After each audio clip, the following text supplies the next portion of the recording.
The next song we're going to do is a little bit more advanced maybe than some of them that we've been taking a look at. This is a tune called Colorado Turnaround that Josh wrote several years ago, and it's involves quite a few more chord changes, I suppose, for your accompanying instruments.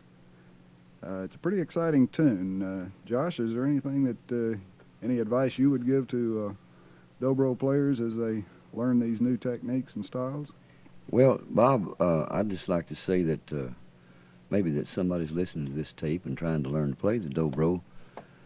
They don't necessarily have to play my style. The basic things are what we're trying to do, and maybe they use their own imagination, their own, what they want to do, and add it with what I've got, and maybe they come up with something there. That's the way I always done it. Might be something new and exciting.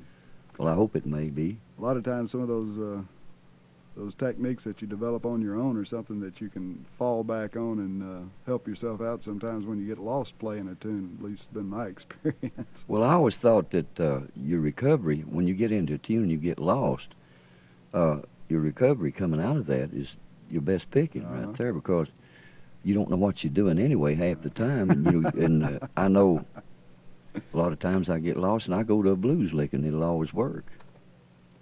Let's take a look at one of those blues licks. Maybe we can...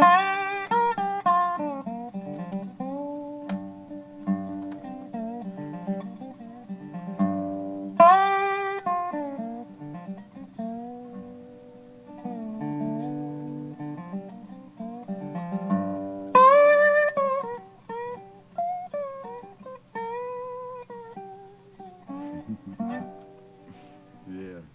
And that's how you get yourself unlost, huh? Oh, yeah, I have to do that every once in a while. They say, do you make mistakes? Yes, sir, I do, all the time. But there's always a blues lick there to get you out.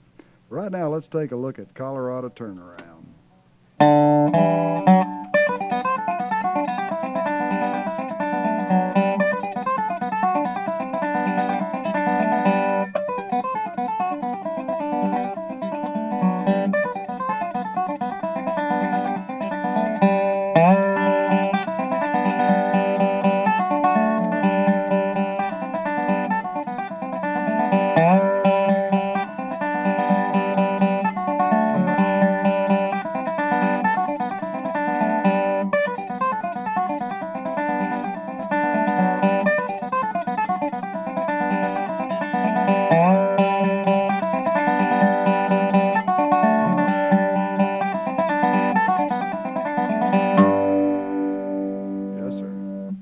That song right there is just 90% a series of backward rolls coming off of the 12th fret, and then we'll take a look at it at the tablature here in a minute. But Josh, we're going to ask you to do the hard part now, and that is to play that song slowly.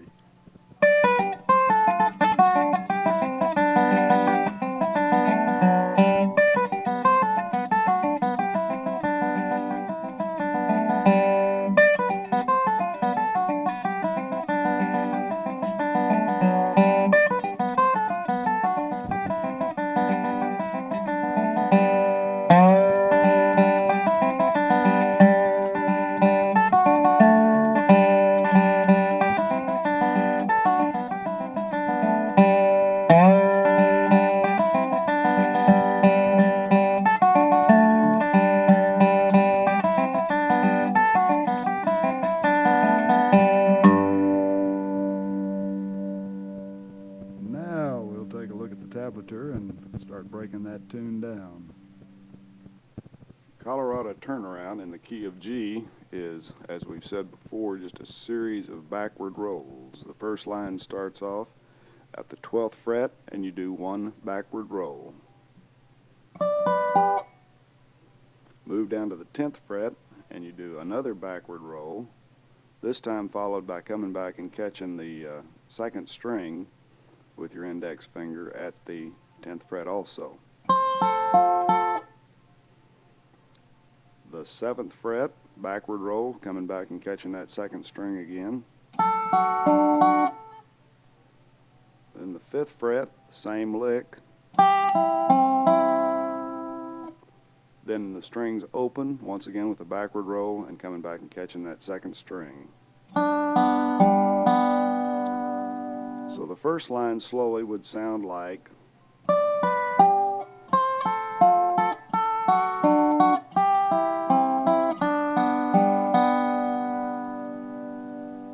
then moving to the second line, which concludes that first little portion of the song, you start off at the 5th fret, you do that same backward roll, followed by catching the second string.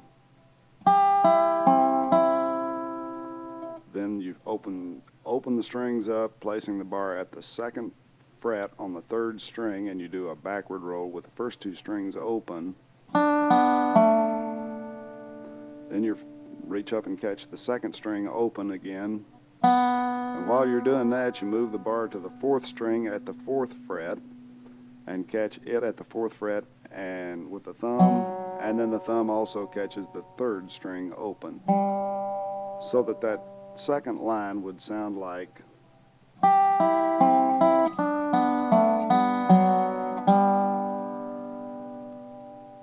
the third line is exactly like the first line, and it goes,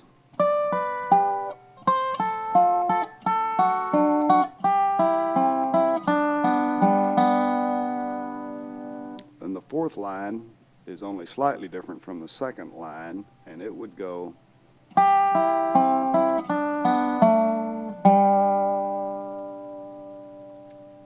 now you would go back and you would play that entire section, the first 4 lines, one more time. Then you would move into the second part of the song, which is the last 2 lines there on our tablature sheet. And it starts off with a slide on the 4th string from the 2nd to the 5th fret. Then you alternate between the 3rd string open and the 5th string, or excuse me, the 5th fret on the 4th string. One more time.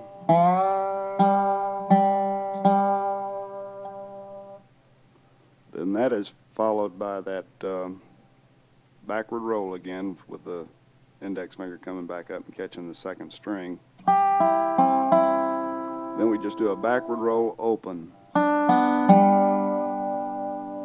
Then once again we place the bar at the 5th fret on the 4th string and do that back and forth motion again.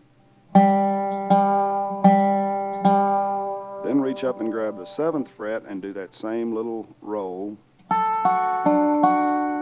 except this time the thumb drops down and catches the 4th string, so that the first line, or let's call it the 5th line, would go, and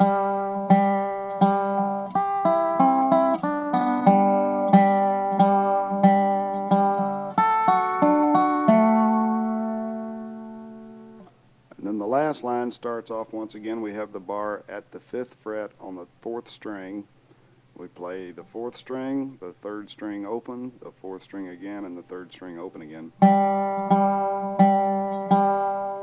Then we do that backward roll at the 5th fret,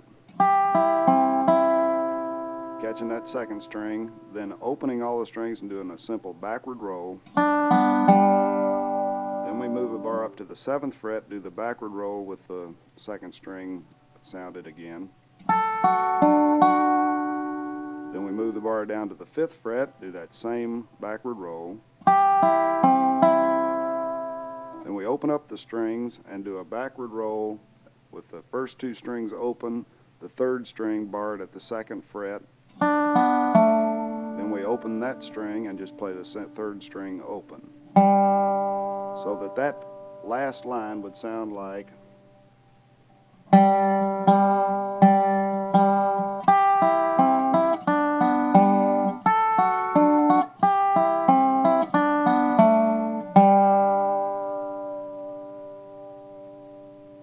and that is Colorado Turnaround. After you've played that second section twice, then you've completed your break, and now it's someone else's turn.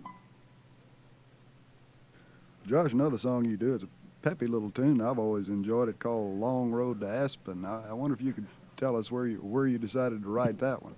There's a story behind that too, Bob. I imagine. Me and Vassar Clemens and Jody Maples drove from Denver, Colorado to Aspen, and I didn't know it, but they'd had a snowstorm up there that night, and it was really rough getting through, and I said, if I ever get down from here, Boy, I'll fly back, and I did, and when I wrote that thing, it's called Long Road to Aspen. That is quite a ride through there. If you've ever been through there are two passes, two mountains you have to pass through, and some tunnels up there. And when it gets icy, it really gets exciting sometimes. But anyway, hear this good song by Josh. It's called Long Road to Aspen.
I'm glad you chose to end that with that particular lick there at the end, Josh. I want them to take a look at that one. That's one you'll hear quite often when Josh is playing a dobro. If you would, Josh, I know it's awful difficult to slow a tune down like that, but if you would, just give us a little bit of that one slow, and we'll take a look at the tablature and start learning that song.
The Long Road to Aspen in the key of G is just filled with lots of little hammer-ons, pull-offs, which we've done before, some rolls and variations on rolls, which I think you'll find interesting, some grace notes, and a lot of slides in there. It starts off with a little walk-up on the second string, going from the open to the first to the second fret.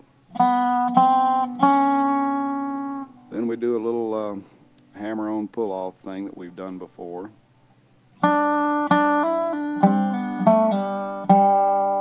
Sliding up to 4 on the third string. Then we go into a forward roll at the 5th fret, leaving the first string open, and it would sound like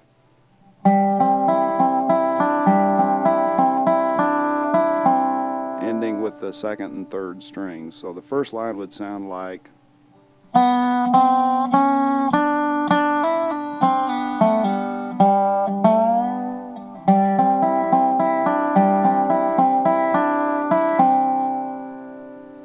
the second line would sound like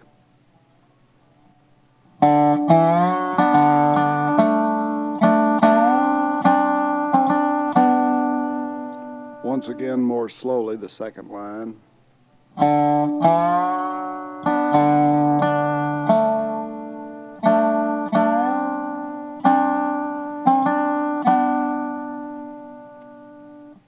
Then the third line goes into the same sort of hammer-on. We're starting on the second string, we hammer on at 1 and do that same lick again.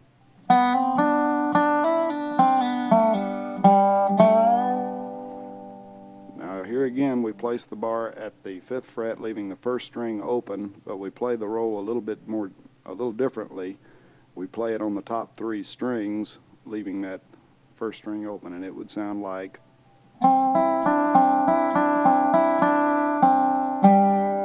ending this time with the 3rd and 4th strings. So that 3rd line would sound like,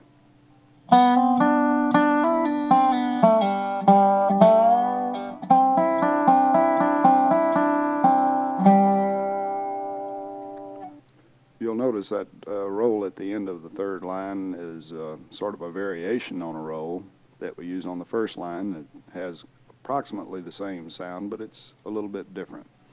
The 4th line sounds like,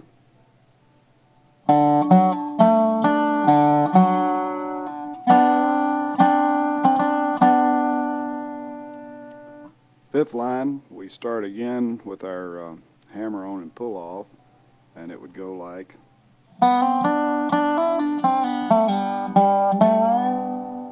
now here we go into yet another variation on that roll at the 5th fret. Same deal, we have the bar covered at the 5th fret and the 1st string open, and Josh starts out on the 4th and 3rd strings and then does a couple of backward rolls, and that would sound like, so that 5th line would sound like,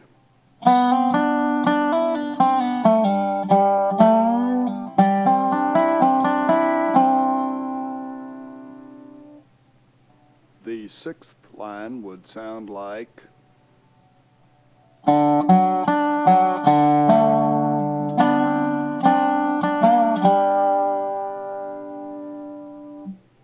now at the 7th line, the tune goes into an E minor, so we place our bar on the 4th string at the 2nd fret, or rather we sort of hammer on as we pick that string, and brush our thumbs across the rest of the strings open, which kind of gives us that E minor sound, and it would sound like,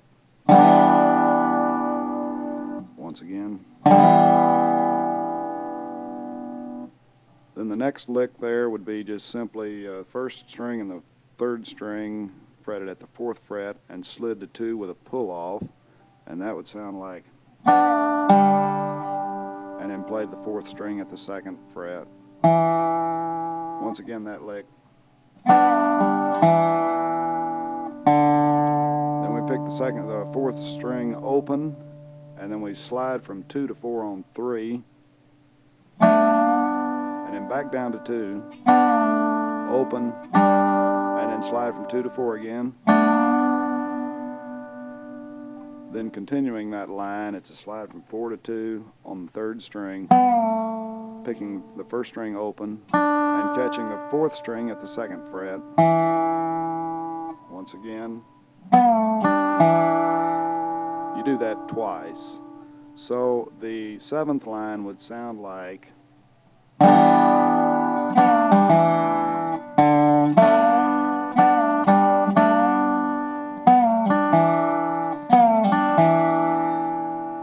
then the 8th line starts off with the 1st string open, and we catch the 4th string at the 1st fret.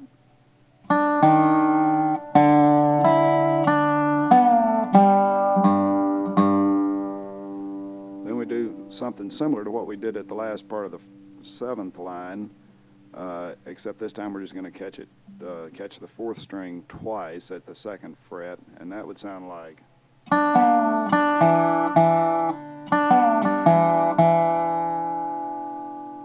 so the 8th line would sound like,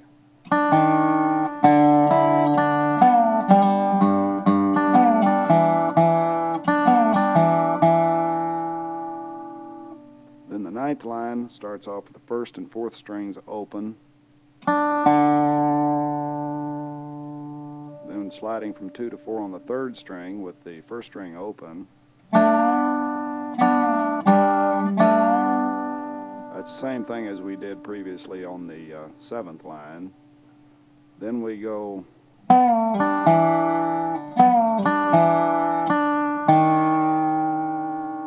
so that line would sound like,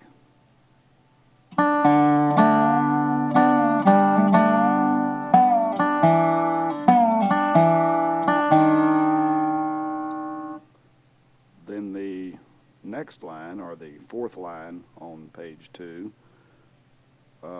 would go.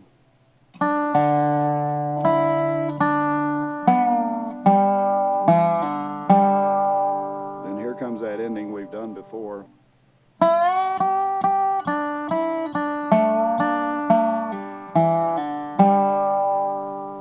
Then the way Josh really ends the song is with a pull off at the 3rd fret all the way across all the strings, and that would sound like.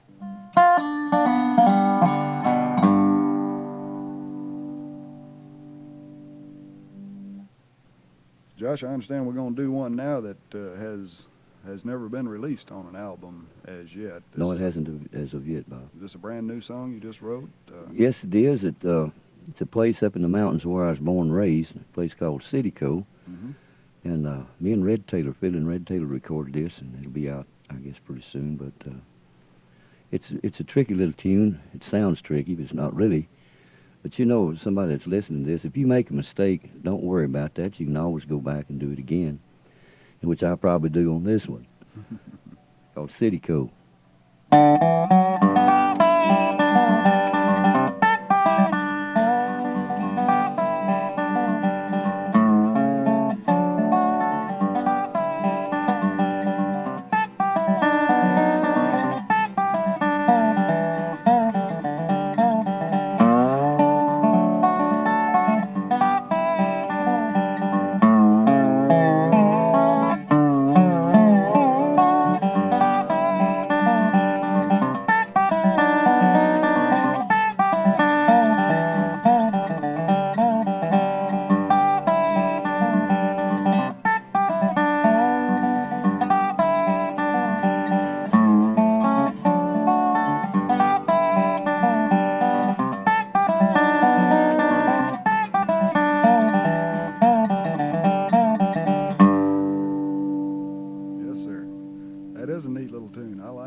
Can you slow it down now for us and maybe play a little bit of it slow, and we'll tab it out and take a look at it.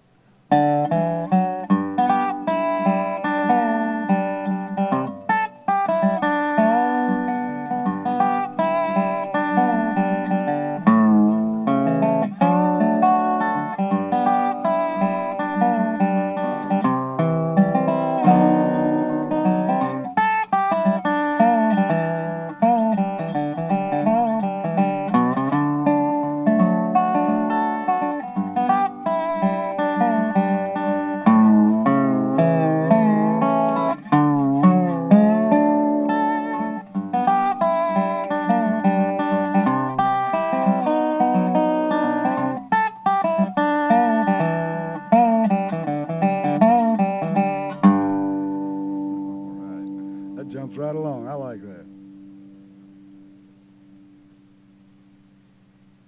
Citico in the key of G starts off with a little simple walk up on the 4th string. You go from the open string to the 2nd fret to the 4th fret, and that would sound like. And now we come to a section that I've marked A. That's just one little lick that recurs throughout the tune. And let's work on that lick. That would sound like.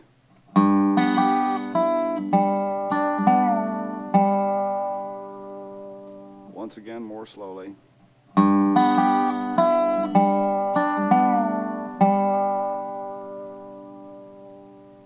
So that's one lick we'll have to learn, and that will recur throughout this tune. Each place in the tablature where you see the little A mark there, that will indicate that you should do that one lick.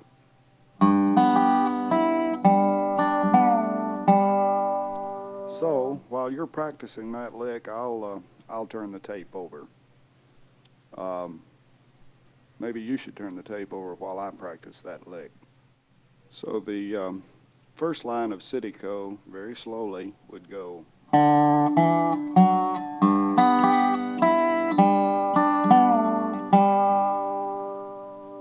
The second line would go.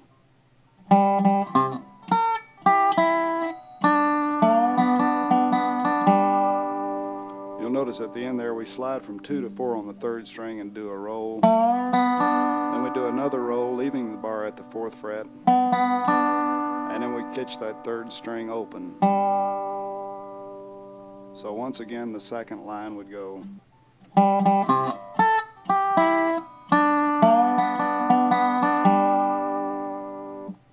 Then the third line starts off with that lick again.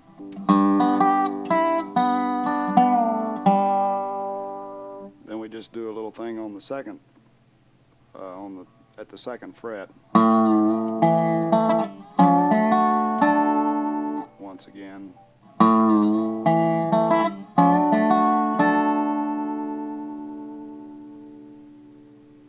So the third line would go.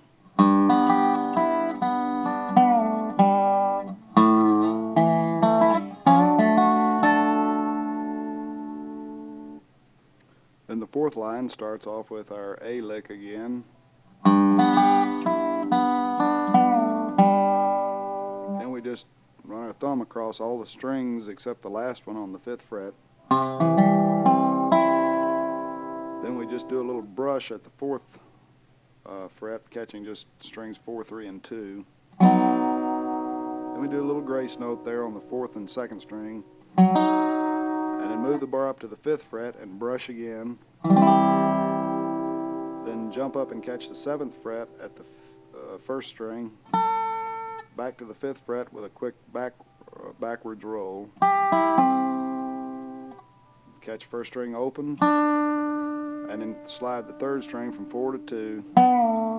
Catch 1st string open. And then catch the 4th string at the 2nd fret.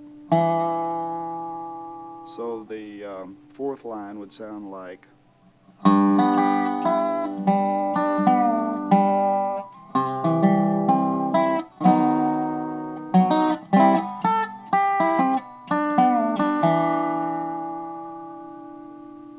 The 5th line, working off the 3rd and 4th strings with some slides and hammer-ons, would sound like.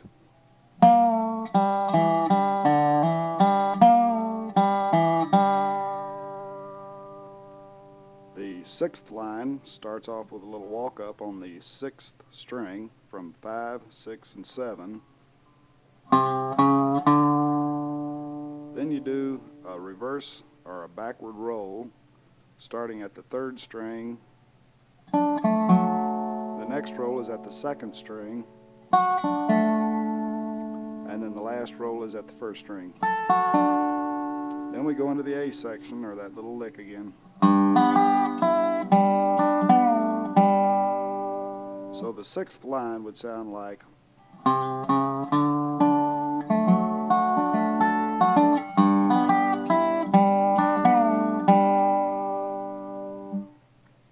Now the 7th line, or the first line of page 2, starts off with something similar to what we did on the 3rd line. What you're doing is you're just working at the 2nd fret, catching the 6th string, sliding it down to 1 and back up to 2. Do the same thing to the 4th and 5th strings, or the 5th and 4th strings, excuse me. So that would sound like. Move up to the 7th fret and do the same thing.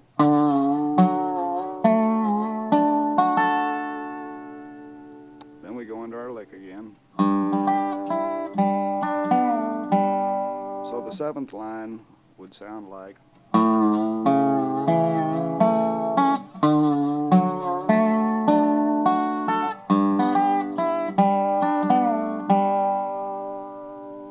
And the 8th line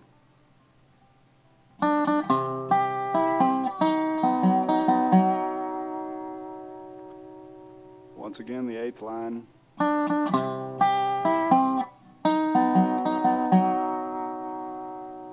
Then the 9th line.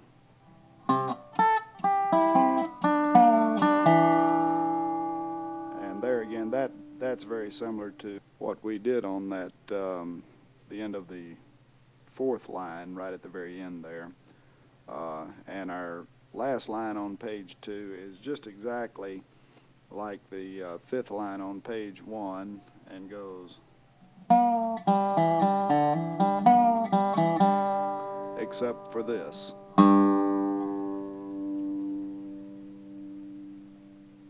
Once again, the last line on page 2.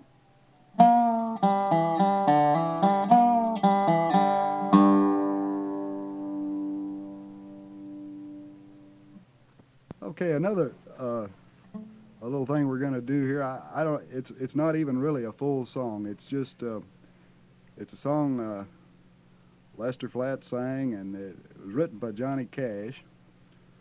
And I've just really always enjoyed it. It was a song called "When Papa Played the Dobro." Josh, do you remember when y'all recorded that? All you did was just sort of a little turnaround in there, but I've always enjoyed it. I think that was in the middle '60s when that tune come out, Bob.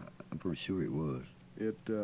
It has a lot of technique in it, and I wanted to see if it could get you to play that for us, and we'll take a look at it too. It's "When Papa Played the Dobro," and it's just the little break that Josh took in there.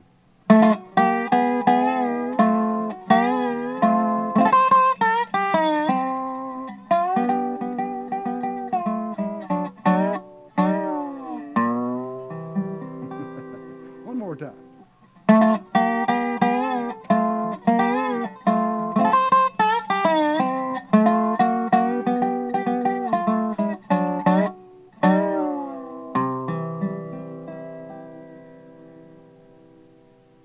I don't know if you could you play that one time slow for us, Josh? Would it be possible to break that one down? I'll see what I can do.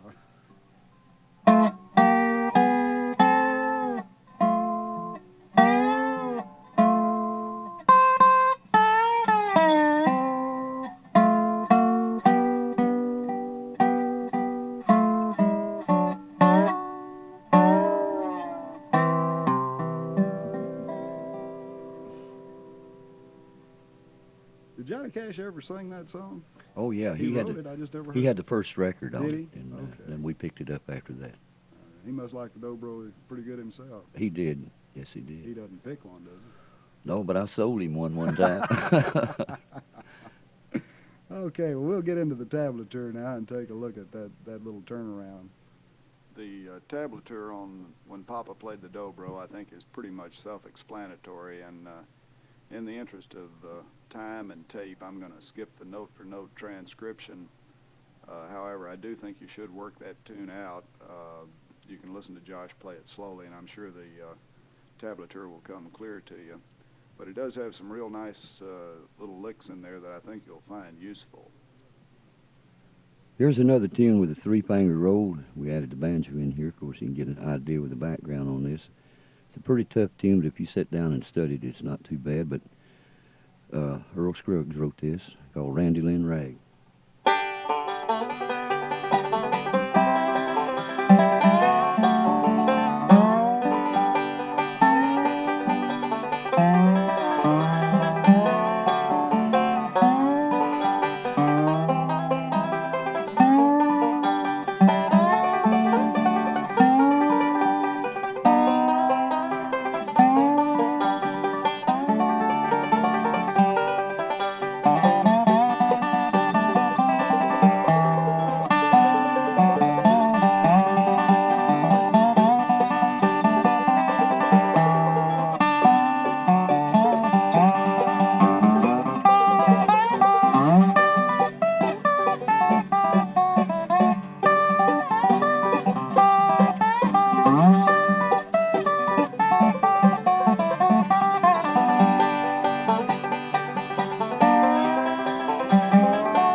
Thank you, Josh. And now for probably the hardest thing we'll ask you to do today.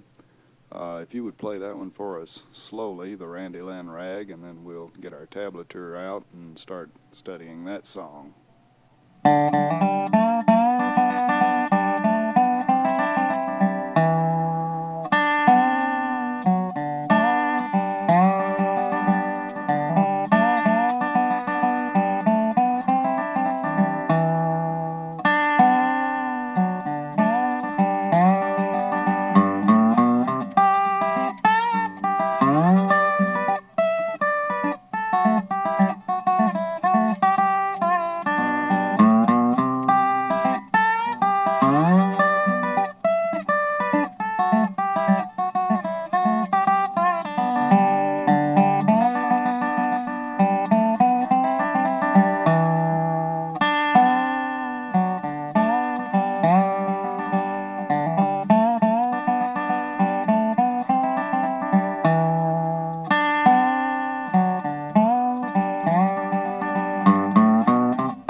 The Lynn Rag starts off, well, it's in the key of G, and it starts off with a 4th string open. You play that once, you hammer it on, then you play it open again and hammer on it the 2nd fret.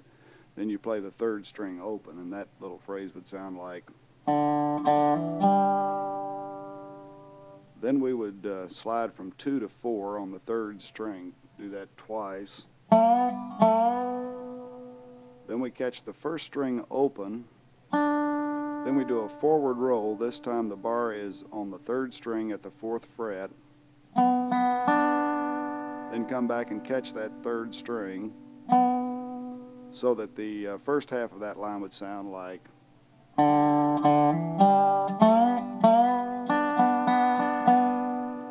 Then you catch the 1st and 3rd strings open, moving the bar on the 3rd string up to the 2nd fret, then up to the 4th fret, and that would sound like. Then we place our bar at the 5th fret, covering all strings except the 1st string, and we do 2 forward rolls. Then we let our thumb reach down and catch the 4th and 5th strings. So the entire first line would sound like.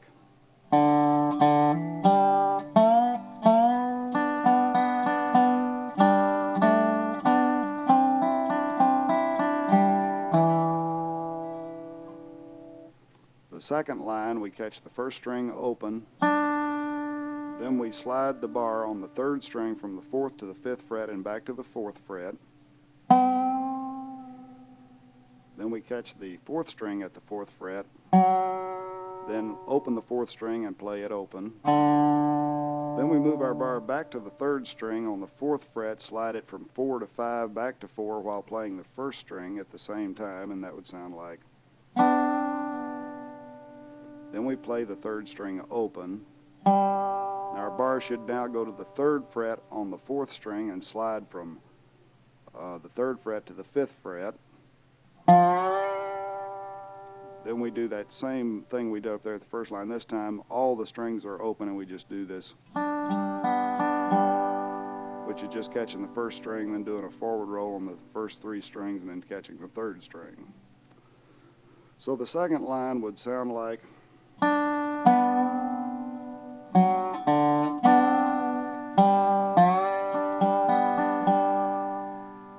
So the first 2 lines together would sound like.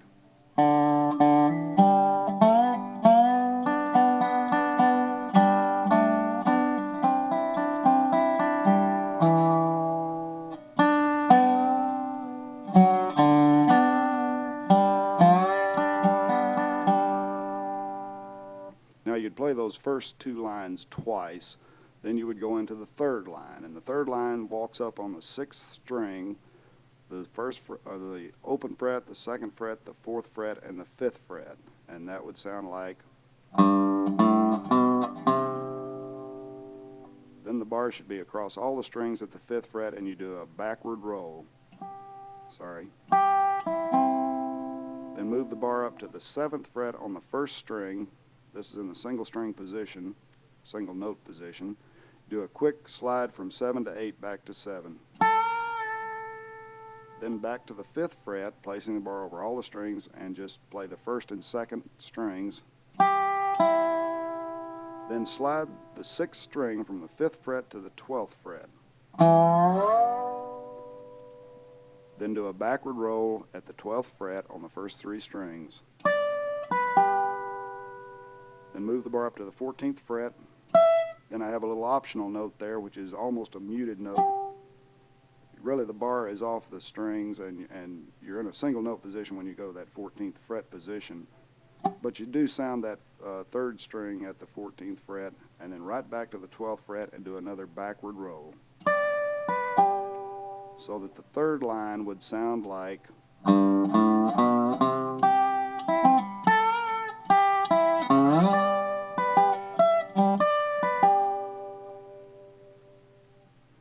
then the 4th line is something similar to what we've done before. We're at the 7th fret. We do a backward roll on the first 3 strings. Move the bar down to the 5th fret and do a backward roll. Then up to the 7th fret, and we do a backward roll again, this time starting at the 2nd string, so it'd be 2, 3, and 4 strings. Moving the bar down to the 5th fret, and we would play the 2nd string and the 4th string. Moving the bar up to the 7th fret, catching the 2nd string at the 7th fret. Then we move the bar to the 5th fret, single note position, pick the 1st string twice. Moving the bar to the 2nd fret, do a quick slide to 3 and back to 2. And then some open notes.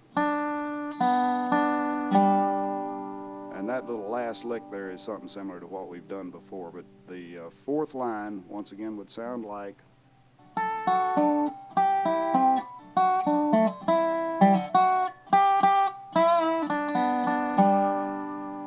so you would play the 3rd and 4th lines. You would play the 3rd and 4th lines twice, and that would finish your break on Randy Lynn. On the backup, the first line that goes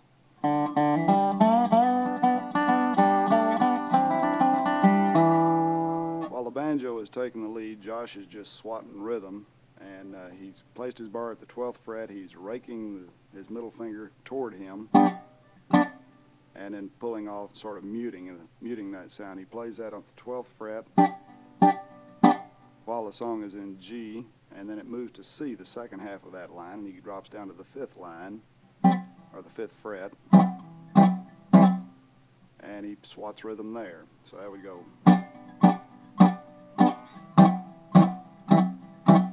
And now I'll show you what that would sound like with the banjo.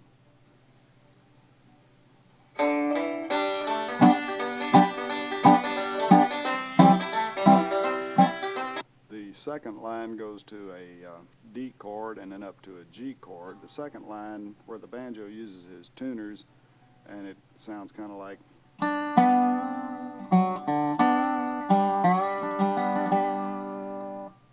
While the banjo is doing that, Josh just picked a grace note at the 5th fret and slid it to the 7th fret. And then when it moved to the G there at the last of the line, he picked a grace note at the 10th fret and slid it to the 12th fret. So with the banjo playing the lead, that would sound like.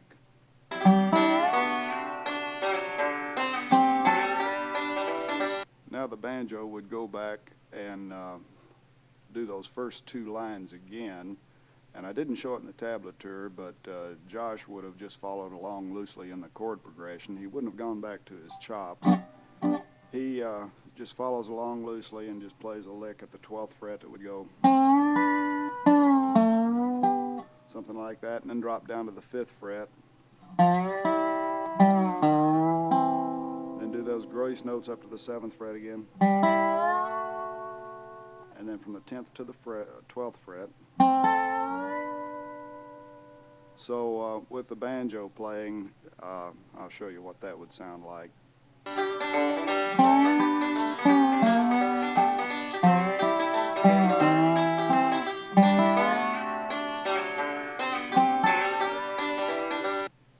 So now we go to the second half of the song, and where the dobro would be doing.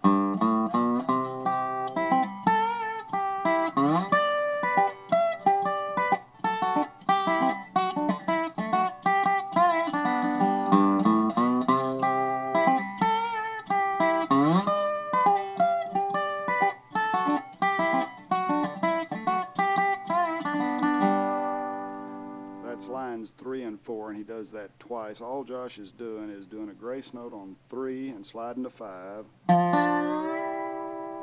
Then he's just catching the 2nd and 4th strings at 10 and sliding to 12. Then he's going down and moving to the D. He's sliding from 5 to 7 on the 2nd and 4th strings. And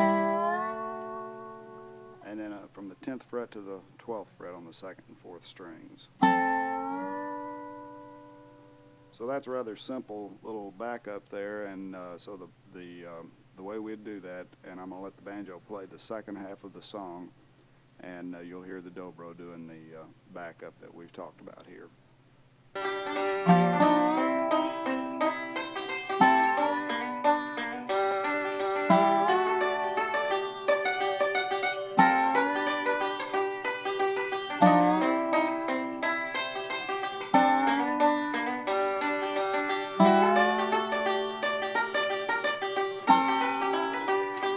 So that is the Randy Lynn Rag now. You've covered the playing the lead, and we've covered playing the backup, and now I'm going to let the banjo play the Randy Lynn Rag slowly, and it'll give you something that you can practice these licks and others you may have heard, and you can kind of practice your backup as the banjo plays.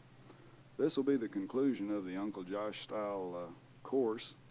I sincerely hope you've enjoyed it. I hope you've benefited from it and learned a little bit about Uncle Josh in his style of playing. I hope you'll get out there and keep on picking, keep on learning, and keep on joshing.